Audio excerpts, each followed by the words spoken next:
Horyaalka England ee Premier League waa kan ugu daawashada badan adduunka. Taariikh ahaanna waa mid dadku ay ku tartamaan dhanka ciyaaryahanada iyo tababarayaasha labaduba. Waxaa jooga tababarayaal kala duwan oo soo maamulay kooxo kala duwan oo ka dhisan qaaradda Yurub.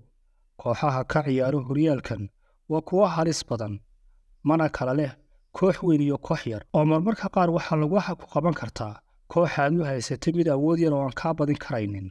sanadkan horyaalka Premier League ee Ingiriiska saadaasha ayaa ku guuleysan doona weli ma kala cadda.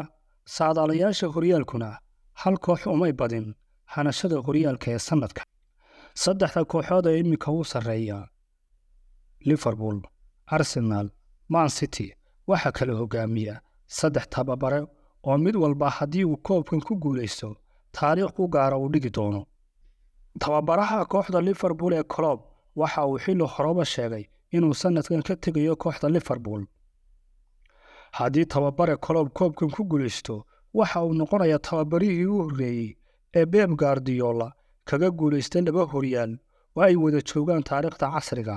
Tababare Mikel Arteta haddii ay suurtagal noqoto in kooxda Arsenal ku guuleysato sanadkan waxa uu noqonayaa tababarihii ugu da'da yaraa ee horyaalka qaada. Tababaraha khibradda badan ee kooxda Man City Pep Guardiola waxa uu dhigayaa isna taariikh isaga u gaara, waxaanu noqonayaa tababarihii u horreeyay ee 4 jeer oo isku xiga qaaday horyaalka England. Horyaalka England ee Premier League inta badan lama saadaaliyo kooxda ku guuleysan karta, oo marmarka qaar waxa dhacda in kooxan loo saadaalin ay ku guuleysto horyaalkan.